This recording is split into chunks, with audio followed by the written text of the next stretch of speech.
नमस्कार दोस्तों, आपका स्वागत है आपके अपने YouTube चैनल अनिल विजन पर। चलिए शुरू करते हैं आज की बहुत ही सनसनीखेज, ज्ञानवर्धक, रोचक और मनोरंजक कहानी। बहुत समय पहले की बात है, एक राज्य था, अवंती नगर। वहां सूर्य प्रताप नाम का राजा राज्य करता था। राजा बहुत दयालु था और अपने मंत्री शत्रुपाल पर बेहद भरोसा करता था। राजा जहां भी जाता अपने मंत्री को साथ लेकर जाता। दोनों ही वीर और साहसी थे।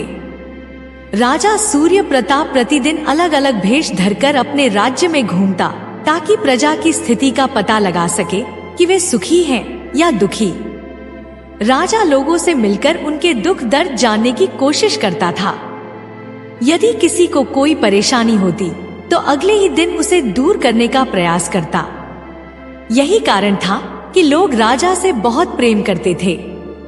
उनका यश और कीर्ति दूर दूर तक फैला हुआ था। उनके राज्य में हर ओर सुख शांति थी। राज्य में कोई चोरी चकारी या डाकू लुटेरों का भय नहीं था। लोग चैन की नींद सोते थे। एक दिन राजा और मंत्री दोनों अपने अपने घोड़ों पर सवार होकर नगर की ओर जा रहे थे। वे अंधेरा होने से पहले राजधानी पहुंचना चाहते थे।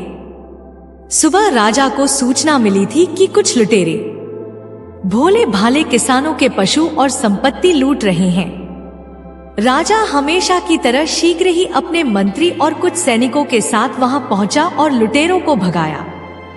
लुटेरों के भागने के बाद राजा ने अपने सैनिकों को किसानों की मदद के लिए वहीं छोड़ दिया और स्वयं मंत्री शत्रुपाल के साथ महल की ओर वापस लौट पड़ा। वे राजधानी से लगभग 6 से 7 मील की दूरी पर थे जब अचानक उनके घोड़े रुक गए और जोर जोर से हिनहिनाने लगे। राजा और मंत्री ने देखा कि मार्ग में एक बड़ा और भयानक नाग पड़ा था और उसके पास ही एक दिव्य नागमणि थी। शायद यह मणि नाग के मुंह से गिरी थी।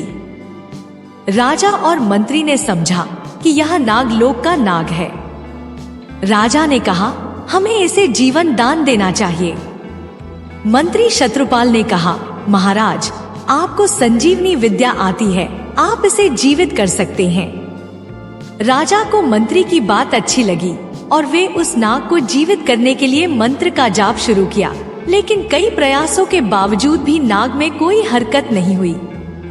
राजा को अपनी विद्या पर पूरा विश्वास था, लेकिन वह परेशान हो गया क्योंकि नाग जीवित नहीं हो रहा था। मंत्री शत्रुपाल ने कहा, महाराज, शायद आपके गुरु का दिया हुआ मंत्र गलत है। राजा को यह सुनकर गुस्सा आ गया क्योंकि वह अपने गुरु पर पूरा विश्वास करता था। उसने मंत्री से कहा, नहीं मेरे गुरु, और इस मंत्र पर संदेह मत करो। मंत्री ने फिर कहा, महाराज, अब रहने भी दीजिए, शायद वह संजीवनी मंत्र आप भूल गए हैं। अब चलिए, अंधेरा होने वाला है और यहाँ खतरा भी बहुत ज्यादा है। शायद इस सर्प के भाग्य में आपके मंत्र द्वारा जीवित होना नहीं लिखा। राजा को बहुत क्षोभ हुआ, परंतु उसे समझ नहीं आ रहा था कि अचानक उसके मंत्र काम क्यों नहीं कर रहे। उसने फिर विचार किया और मंत्री से कहा, तुम मेरे शरीर की सुरक्षा करो और मैं एक दूसरे मंत्र परकाया प्रवेश का उपयोग करके इसे जीवित करता हूँ। मैं अब पार्श्व प्रवेश मंत्र का उपयोग करूंगा और अपनी आत्मा को इस नाग के शरीर में प्रवेश करा दूंगा। राजा ने मंत्र पढ़ा और उसकी आत्मा नाग के शरीर में चली गई। नाग जीवित हो गया, लेकिन तभी मंत्री शत्रुपाल ने धोखा दिया। उसने राजा के निर्जीव शरीर में अपनी आत्मा प्रवेश करा दी और अपने निर्जीव शरीर को तलवार से काटकर टुकड़े टुकड़े कर दिए। अब राजा की आत्मा नाग के शरीर में थी और मंत्री राजा के शरीर में। मंत्री जोर से हंसते हुए बोला, अब मैं राजा हूँ और तुम नाग। अब तुम नाग लोक जाकर वहीं रहो। राजा सूर्य प्रताप ने गुस्से में कहा, तुमने मेरे साथ धोखा किया है, लेकिन मैं इसका बदला जरूर लूंगा। मंत्री हंसते हुए बोला, तुम कुछ नहीं कर सकते। अब मैं राजा हूँ और सारा राज्य मेरे अधीन है। मैं वर्षों से इसी दिन की प्रतीक्षा कर रहा था इसी कारण मैंने भी जाकर तुम्हारे उसी गुरु से शिक्षा ली जिससे तुमने शिक्षा ली है। जब तुम मंत्र पढ़ रहे थे तो मैं भी उसके विपरीत मंत्र पढ़ रहा था, इसी कारण तुम्हारे मंत्र बेअसर हो रहे थे और मौका पाकर मैंने आज सफलता पा ही ली। चले जाओ यहाँ से, मैं तुम्हारी जान बख्श रहा हूँ। आज के बाद कभी तुम मेरे राज्य में नजर नहीं आना। चले जाओ यहाँ से, वरना अपनी जान से हाथ धो बैठोगे। नाग के रूप में राजा फुफकारते हुए झाड़ियों में जा छुपा। मंत्री शत्रुपाल के दिमाग में तरह तरह के विचार आ रहे थे।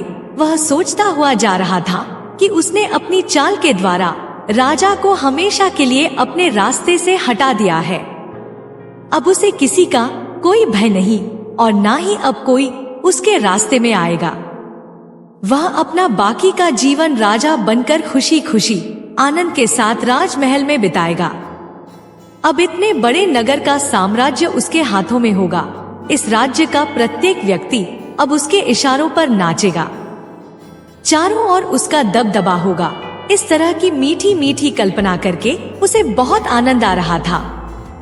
आज उसे ऐसा लग रहा था मानो पृथ्वी की सारी खुशियां उसे मिल गई हो।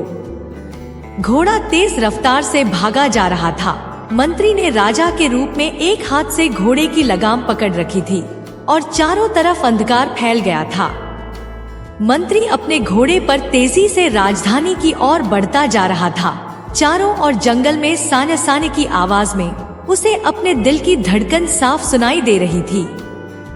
धीरे धीरे मंत्री राजा बनकर राजधानी में प्रवेश कर गया। राजधानी में प्रवेश करते ही उसका स्वागत किया गया। उसने जल्दी से अपने हाथ ऊपर करके सबको रोकते हुए कहा, आज बड़े दुख की बात है। मैं और मेरा मंत्री शत्रुपाल लुटेरे को खदेड़कर जब वापस राजधानी लौट रहे थे, तभी रास्ते में घने जंगल में पहुंचते ही एक खूंखार शेर ने अचानक छलांग लगाकर मंत्री पर हमला कर दिया और मंत्री को मार डाला। इस तरह आज मैंने अपने एक अच्छे साथी को खो दिया। मैं किसी तरह से शेर के पंजों से बचकर निकल आया। मेरा मन शत्रुपाल की दर्दनाक मौत से बहुत दुखी है, इसलिए मैं संपूर्ण राज्य में 10 दिनों का राजकीय शोक की घोषणा करता हूँ। मंत्री के शोकग्रस्त परिवार को 10,000 सोने के मुहरे दी जाए। और इस प्रकार राजा का नाटकीय अभिनय करते हुए महल में प्रवेश कर गया। चारों ओर राजा की जय जयकार गूंज उठी और राजा के शरीर में स्थित मंत्री के होठों पर कुटिल मुस्कान बिखर गई। जैसे ही शत्रुपाल ने राजमहल में कदम रखा, रानी आरती का स्वर्ण थाल लेकर आरती उतारने के लिए सामने आई, परंतु राजा ने उसे रुकने का इशारा किया। रानी भारी कंठ से बोली, महाराज अधिक दुखी मत होइए, शायद भाग्य में यही लिखा था। मंत्री ने राजा की आवाज में दुख प्रकट करते हुए कहा, वह मेरा प्रिय मंत्री था जो इस प्रकार अकाल मृत्यु को प्राप्त हुआ, इसलिए मैं अपने आप को संभाल नहीं पा रहा हूँ और तुम कहती हो कि मैं दुखी न हूँ। रानी ने राजा को बहुत समझाया और कहा, शांत हो जाइए महाराज, आज दुख किसे नहीं है। भगवान की बड़ी कृपा है कि उन्होंने आपके प्राण बचाए और मेरा सुहाग बना रहा। महाराज मुझे आपकी आरती उतारने दीजिए। मंत्री, जो अब राजा की तरह व्यवहार कर रहा था, बोला, नहीं, अभी मेरा मन ठीक नहीं है, मुझे अभी अकेला ही रहने दो। इतना कहकर वह चुपचाप अपने कक्ष में चला गया और रानी की विनती को अनसुना कर दिया। रानी हार कर चुपचाप अपने कक्ष में लौट आई। राजा के इस प्रकार शोकग्रस्त होने के कारण उसका दिल भी भर उठा था। आधी रात का समय था। रानी अपने पलंग पर लेटी हुई थी। कमरे में हल्की रोशनी फैली हुई थी। सोने से पहले उसने भगवान से प्रार्थना की और थोड़ी देर बाद उसकी आंख लग गई। अभी आधा घंटा भी नहीं बीता होगा कि अचानक उसके कानों में एक आवाज आई जो उसे ऐसी लगी जैसे कोई कह रहा हो, रानी यहाँ से उठकर जल्दी से कहीं दूर चली जा, क्योंकि तेरा पति खतरे में है। जो दिखाई देने वाला है वह राजा नहीं बल्कि राजा की देह धारण किया हुआ शैतान मंत्री है।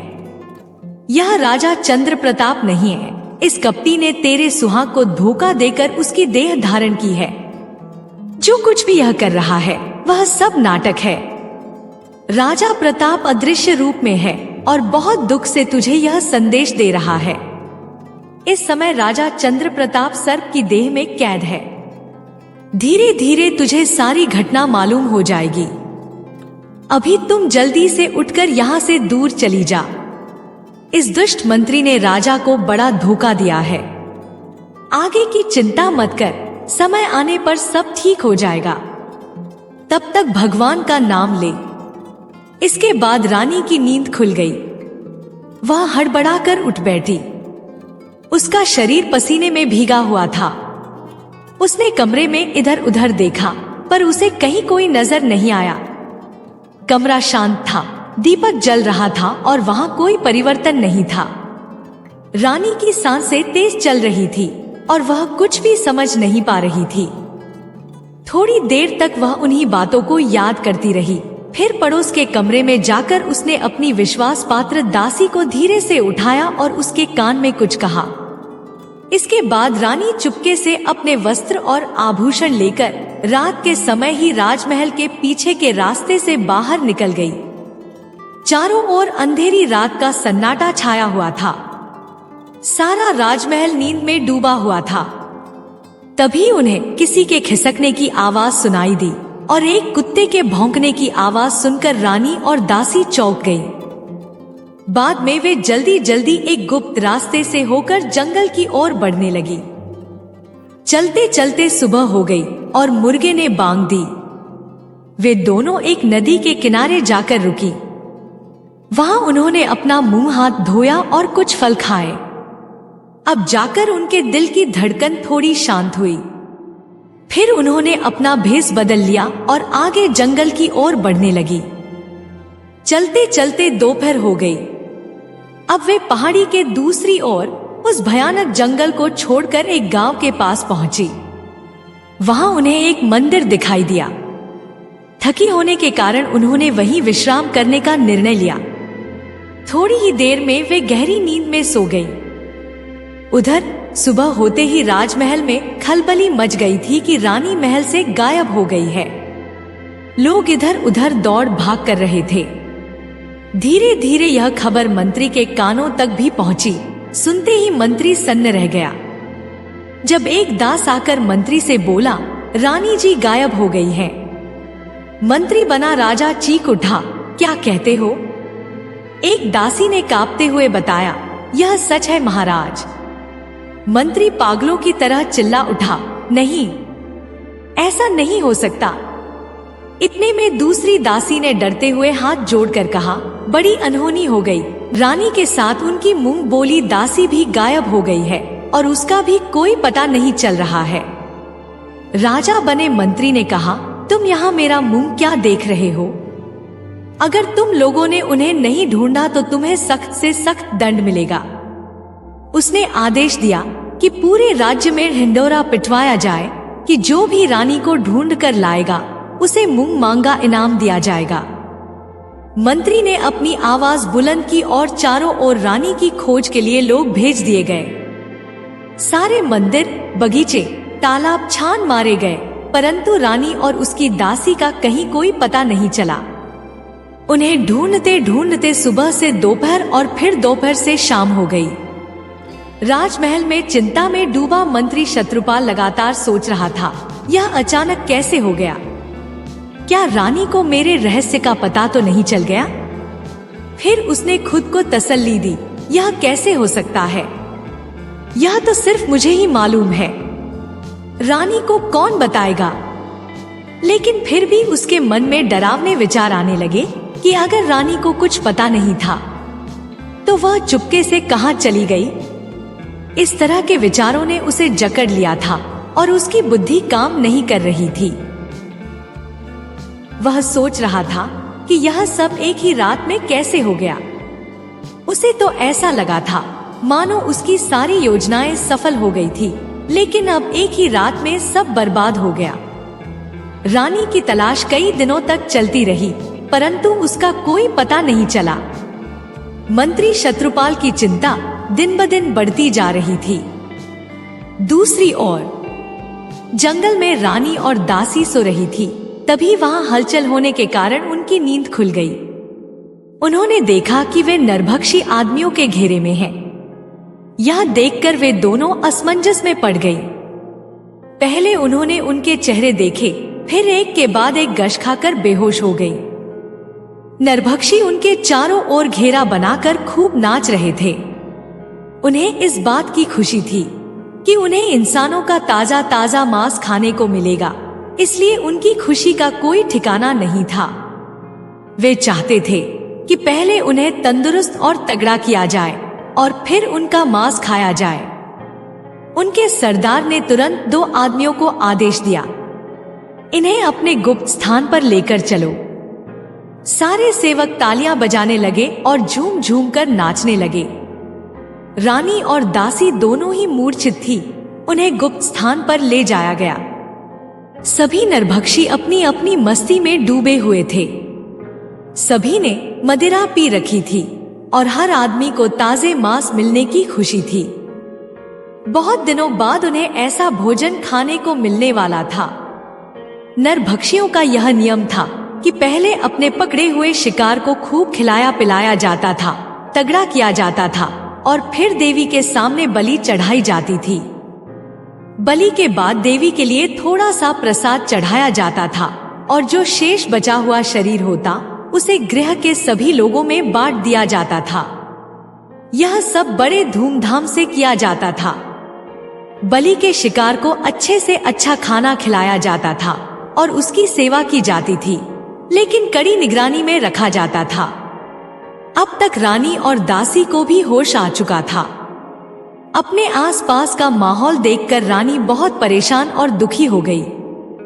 जब से रानी को यह पता चला था कि ये लोग उनकी देवी के सामने बलि चढ़ाने वाले हैं, तब से रानी को बार बार यही ख्याल आ रहा था कि अब उसका जीवन समाप्त होने जा रहा है।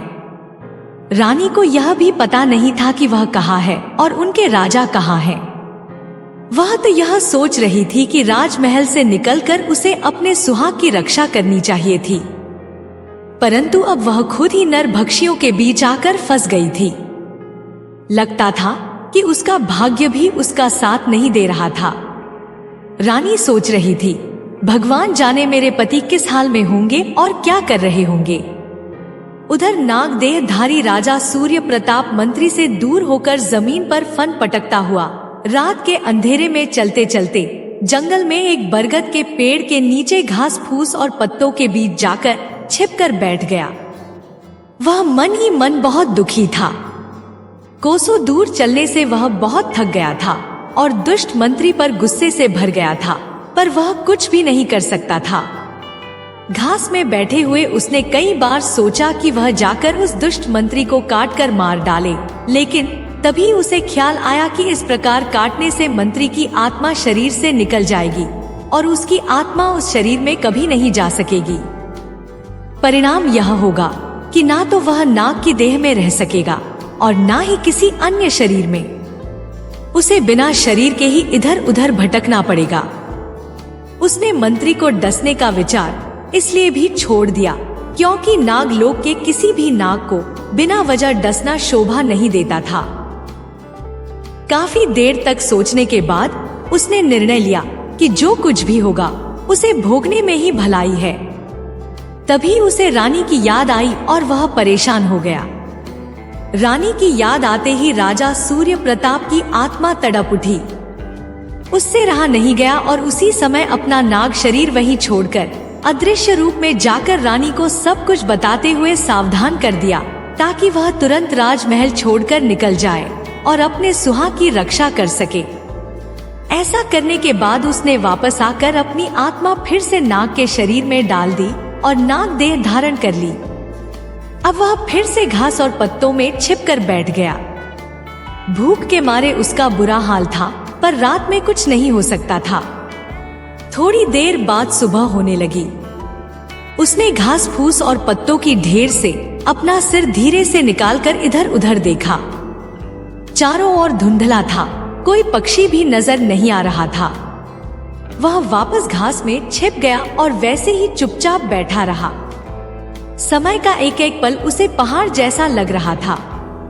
काफी देर बाद आखिरकार दिन निकला। उसने बरगद के पेड़ पर बैठे पक्षियों की तरह तरह की आवाजें सुनी। राजा सूर्य प्रताप को पक्षियों की भाषा अच्छी तरह से समझ आती थी। पक्षियों की आवाज सुनकर उसे खुशी हुई। वह ध्यान से सुनने लगा। तभी उसे तोते की आवाज सुनाई दी। पहला तोता कह रहा था, अरे भाई, चंद्रपुर के राजा शीलभद्र का क्या कहना। कितना पुण्यवान राजा है। तुझे क्या बताऊं, कल उसके राज्य में कितनी धूमधाम से त्योहार मनाया गया। हम तो वहीं से खा पीकर लौटे हैं। दूसरे तोते ने आश्चर्य में भरकर कहा, अच्छा। पहले तोते ने फिर से कहना शुरू किया, हाँ यार। लेकिन दो तोते बड़े कपटी निकले। वे सबको छोड़कर आगे बढ़ गए। हमने तय कर लिया कि उन्हें सजा जरूर देंगे। हमने उनका पीछा किया। एक ने तो माफी मांग ली, पर दूसरा अकड़ दिखा रहा था। हमने उसकी बुरी तरह दुर्गति कर दी। अब वह घायल होकर पड़ा है। दूसरे तोते ने करुणा से कहा, अरे ये तुमने क्या किया। अब वह कहाँ है? पहले तोते ने सामने की डाल की ओर इशारा करते हुए कहा, वह देखो कैसे घायल पड़ा है। दूसरे तोते ने डाल की ओर देखा, जहां घायल तोता फड़फड़ा रहा था।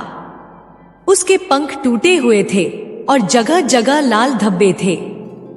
उसे देखकर दूसरा तोता दुखी हो गया। राजा सूर्य प्रताप, जो यह सब सुन रहा था, ने सोचा, इस तोते की जान निकल रही है, क्यों न इसकी आत्मा में प्रवेश कर लूं। जैसे ही घायल तोते की मृत्यु हुई, राजा ने अपनी आत्मा नाग शरीर से निकालकर उस तोते के शरीर में डाल दी। जैसे ही तोता फिर से जीवित हुआ, वह नीचे गिरा और शिकारी के जाल में फंस गया।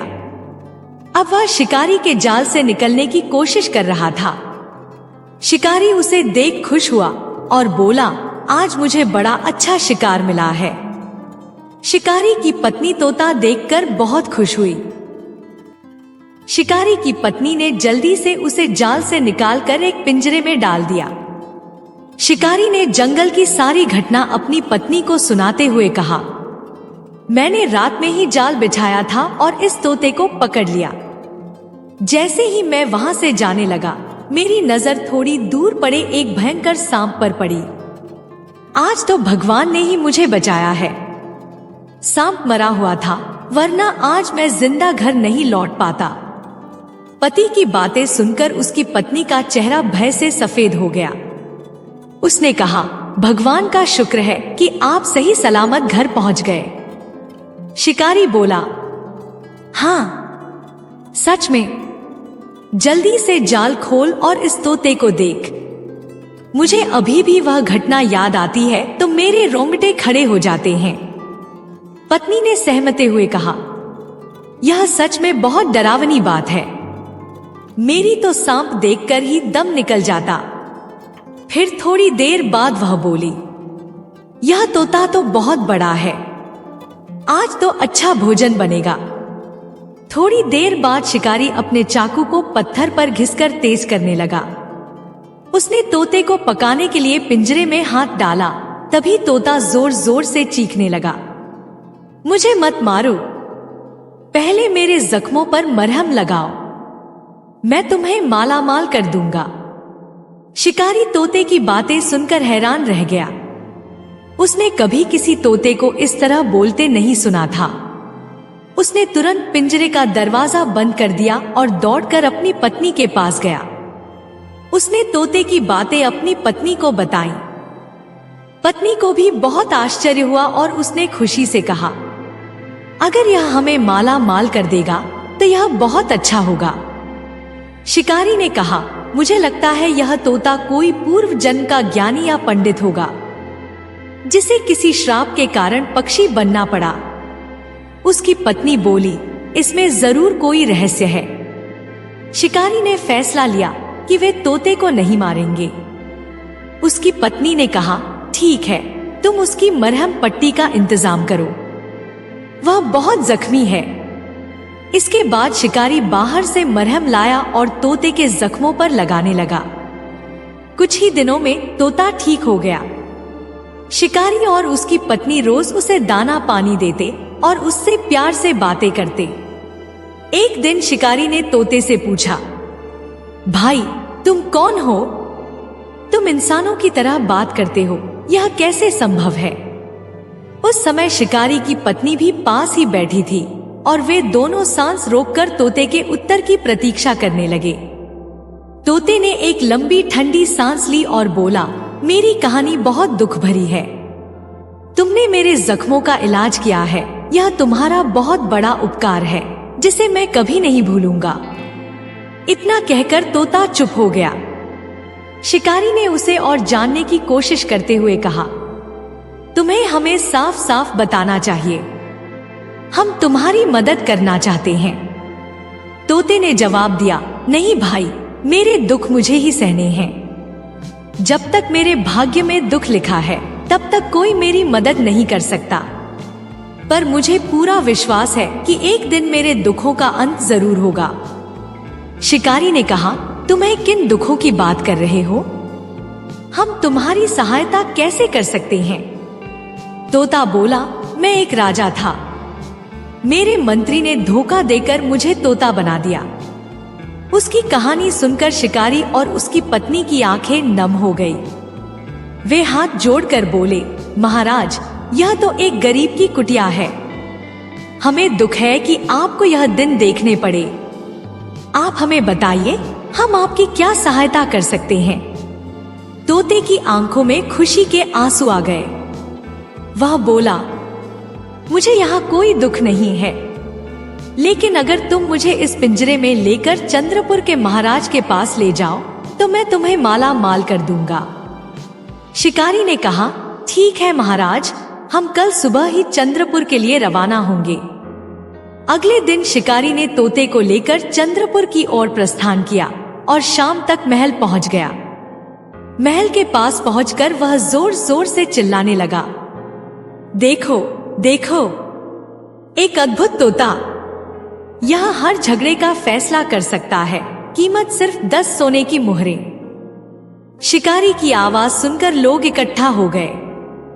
सब आश्चर्यचकित थे।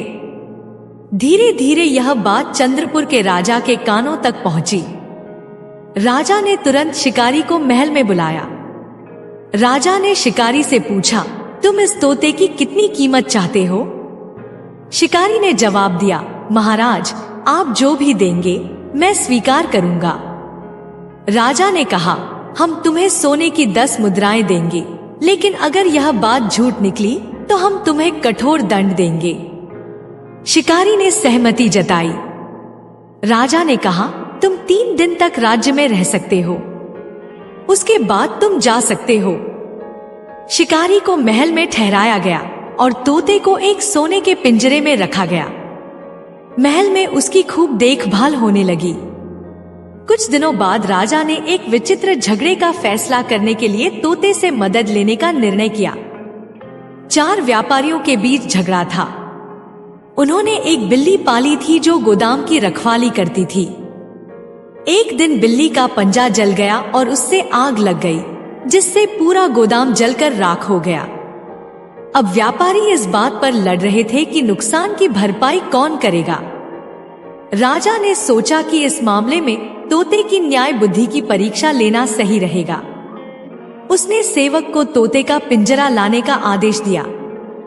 राजा ने सोचा, देखते हैं तोता इस पेचीदा मामले में क्या फैसला सुनाता है। उन्होंने तुरंत दरबार को संबोधित करते हुए कहा, सब शांत हो जाएं। आज मेरी जगह यह मेरा प्यारा तोता तुम लोगों के इस झगड़े का न्याय करेगा।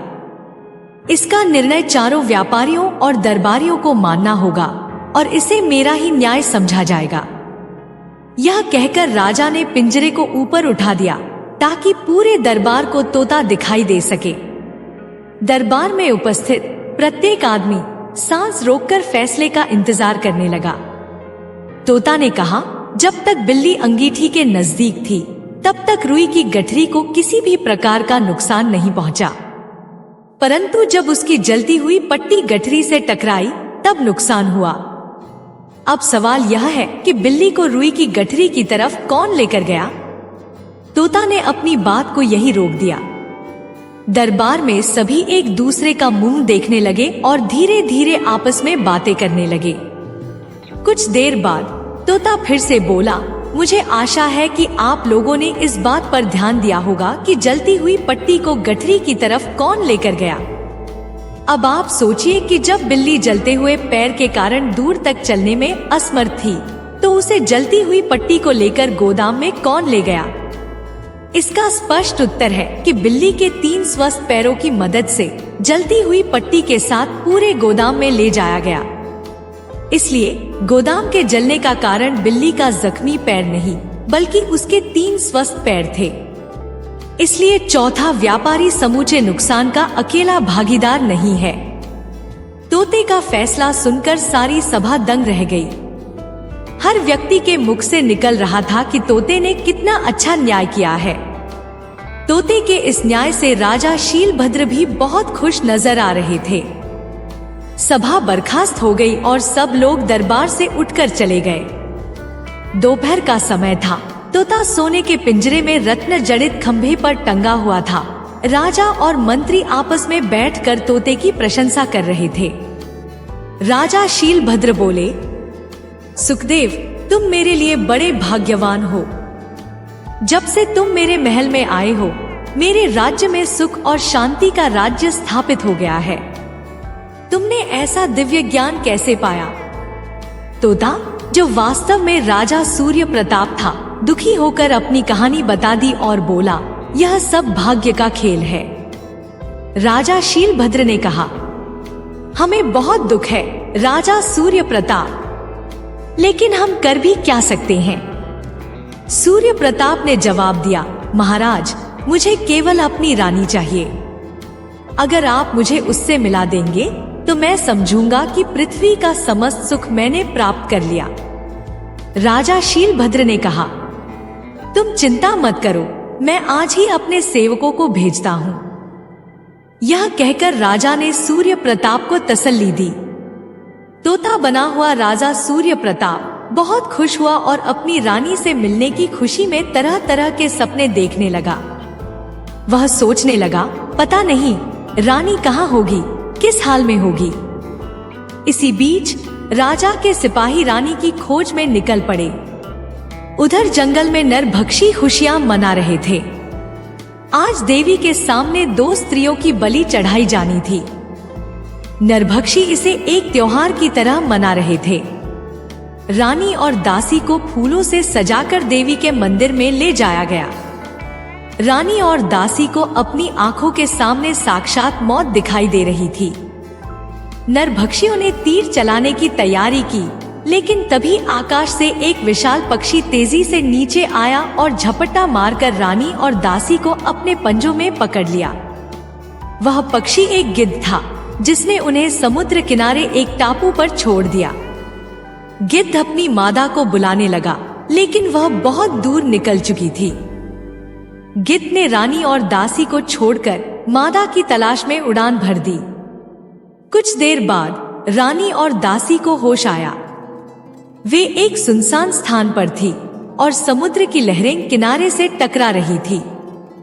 थोड़ी देर बाद एक जहाज उनकी ओर आता दिखाई दिया। जहाज के कप्तान ने उन्हें अपने जहाज पर ले लिया और उन्हें धीरज बंधाया। जहाज राजधानी चंद्रपुर राजधानी की ओर जा रहा था। रानी राजा को याद कर रोने लगी, लेकिन दासी ने उन्हें हिम्मत दिलाई। रानी ने आंसू पोंछते हुए कहा, पता नहीं हमारे राजा किस हाल में होंगे। दासी ने कहा, महारानी, भगवान ने अब तक हमारी रक्षा की है और राजा की भी रक्षा कर रहे होंगे, आप हिम्मत रखें। दूसरे दिन जहां चंद्रपुर राज्य के तट पर पहुंचा, कप्तान ने रानी और दासी को राजा शीलभद्र के दरबार में ले जाकर खड़ा कर दिया। दरबार लगा हुआ था और राजा शीलभद्र सिंहासन पर विराजमान थे। दरबार में भीड़ जमा थी। राजा शीलभद्र ने दोनों स्त्रियों की तरफ देखते हुए पूछा, यह दोनों कौन है और क्या चाहती हैं? जहाज के कप्तान ने हाथ जोड़कर कहा, महाराज, यह दोनों स्त्रियां एक टापू पर बेसहारा थी और सहायता के लिए पुकार रही थी। जब हमारा जहाज उस टापू के पास से निकला तो मैंने अपनी दूरबीन से इन्हें देखा। चारों ओर सिर्फ पानी था और ये दोनों एक छोटे से टुकड़े पर बैठी थी, किसी मदद की आस में। मैंने तुरंत नाव भेजकर इन्हें जहाज पर सहारा दिया और फिर यहाँ आपके पास लेकर आया हूँ। अब इन्हें आपका आश्रय चाहिए। इनकी कहानी बहुत दुख भरी है। राजा ने दोनों को ध्यान से देखा।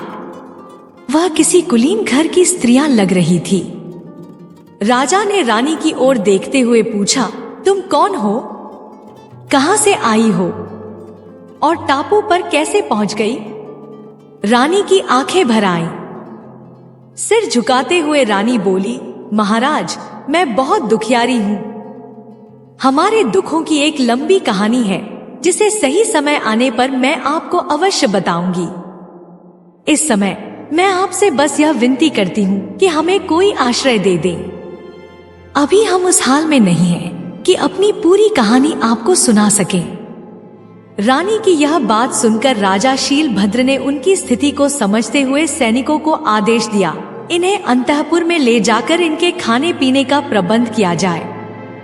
सेवकों ने उन्हें अंतःपुर में पहुंचा दिया। जाते जाते रानी और दासी मन ही मन राजा के दयालु स्वभाव की प्रशंसा करती रही। थोड़ी देर बाद एक सैनिक ने राजा को सूचना दी, महाराज, कुछ उपद्रवी हमारी सीमा में घुस आए हैं। उन्होंने हमारी फसल नष्ट कर दी है और लोगों की धन संपत्ति और पशुओं को लूट कर ले जा रहे हैं।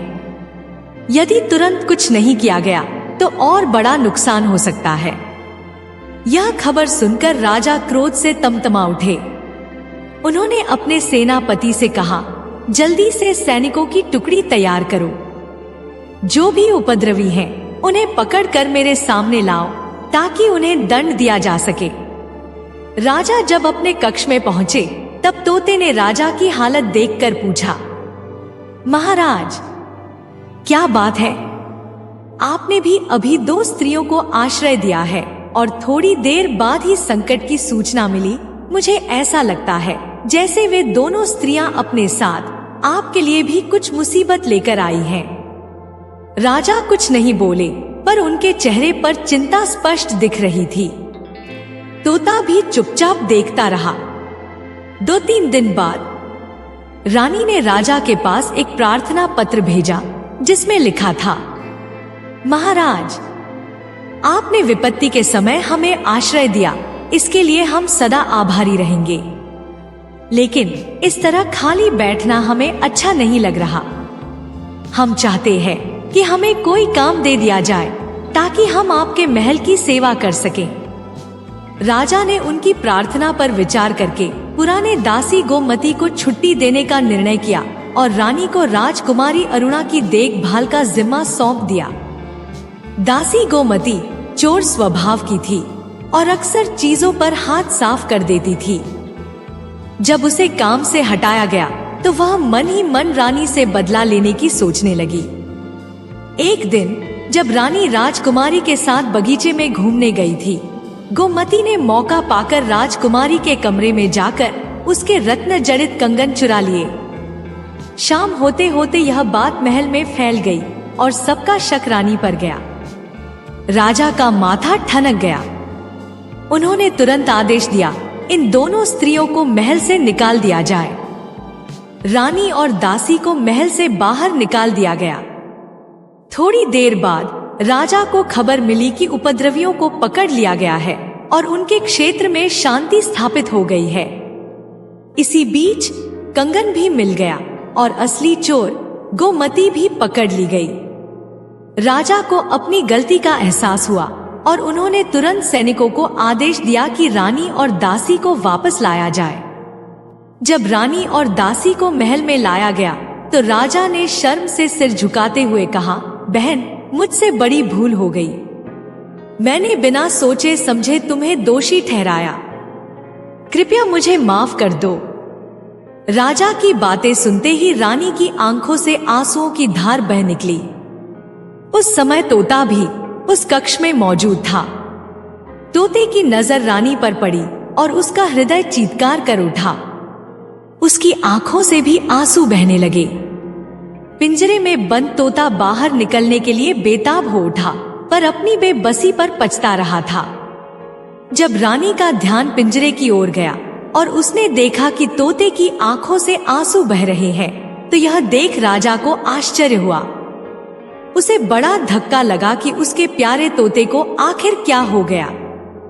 राजा ने पिंजरे के पास जाकर बड़े प्यार से उस पर हाथ रखा और पूछा, क्या बात है सुखदेव, आज तुम्हारी आंखों में आंसू क्यों हैं? मैं तुम्हारे पंखों में ये बेचैनी देख रहा हूँ, आखिर क्या हुआ है? तब तोता अपनी चोंच दबाते हुए बोला, महाराज, यह मेरी रानी है। मेरे लिए यह कैसा विचित्र संयोग है। आज का दिन मेरे लिए सबसे बड़ा खुशी का दिन है। सुखदेव की बात सुनकर राजा की आंखें आश्चर्य से चौड़ी हो गई। वह हैरानी से कभी सुखदेव को और कभी रानी को देखने लगा।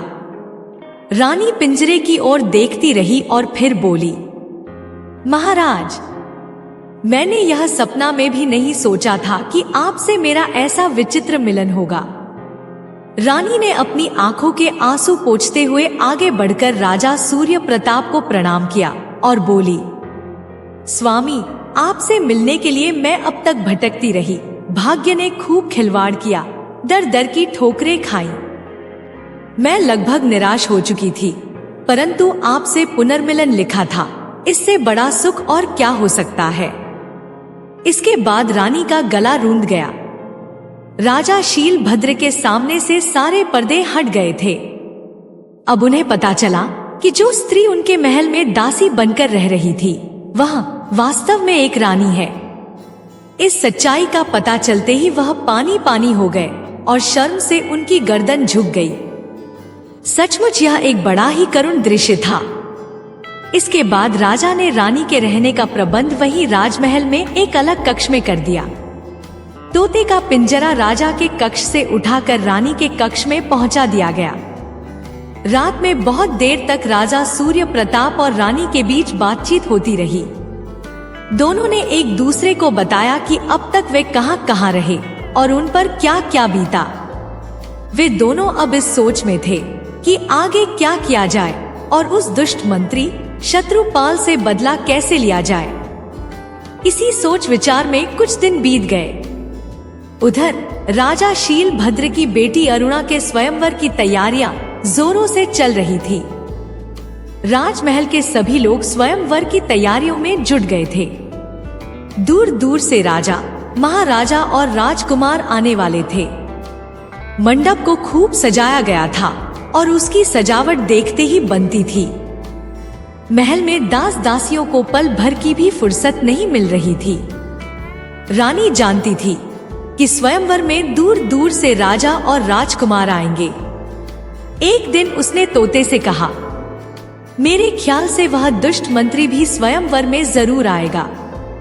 तोते ने उत्तर दिया, हो सकता है वह आए, पर यह जरूरी भी नहीं है। शायद वह न भी आए। रानी कुछ देर सोचती रही और फिर बोली, उसका यहाँ आना जरूरी है। अगर वह नहीं आएगा तो मेरी योजना अधूरी रह जाएगी। तोता बने राजा ने उत्सुकता से पूछा, रानी, तुमने क्या योजना बनाई है? क्या अधूरा रह जाएगा? रानी ने हंसते हुए कहा, मैंने सोचा है कि राजकुमारी एक शर्त रखेगी कि वह उसी के गले में वर माला डालेगी जिसे संजीवनी मंत्र की विद्या आती हो। अगर राजा शीलभद्र यह शर्त घोषित कर दे तो मेरा मन कहता है कि मंत्री शत्रुपाल इस स्वयंवर में जरूर आएगा। तोता बने राजा ने रानी की योजना को पूरी तरह से नहीं समझा, फिर भी उसे आश्वासन देते हुए कहा, अच्छी बात है, मैं अपनी ओर से पूरी कोशिश करूंगा कि राजा वही करें जो तुम चाहती हो। रानी खुश होकर बोली, ठीक है, आगे का काम मैं संभाल लूंगी। दूसरे दिन तोता बने राजा ने किसी तरह से राजा शीलभद्र को इस शर्त के लिए राजी कर लिया और चारों ओर ढिंढोरा पिटवा दिया गया कि राजकुमारी उसी के गले में वरमाला डालेगी जिसे संजीवनी मंत्र आते हैं। स्वयंवर का दिन भी आ गया। मंडप में कई राजा, महाराजा और राजकुमार अपने अपने आसन पर बैठे हुए थे। अभी राजकुमारी नहीं आई थी। तभी मंडप के बाहर एक शोरगुल सुनाई दिया। बाहर किसी के लड़ने झगड़ने की आवाज आ रही थी। राजा शीलभद्र ने देखा कि एक शिकारी अपना कुत्ता और एक औरत एक मरी हुई मुर्गी लेकर आ रहे हैं। राजा शीलभद्र ने कड़क कर कहा, यह क्या तमाशा है? कौन हो तुम लोग और यहाँ क्या चाहते हो? उसकी कड़क आवाज से मंडप में सन्नाटा छा गया। राजा के सामने औरत ने अपनी मरी हुई मुर्गी रखते हुए हाथ जोड़कर कहा, गलती माफ हो सरकार, मैं आपके पास एक फरियाद लेकर आई हूँ। राजा ने कहा, यह फरियाद का वक्त नहीं है। यहाँ राजकुमारी के स्वयंवर में विघ्न डालने की तुम्हारी हिम्मत कैसे हुई?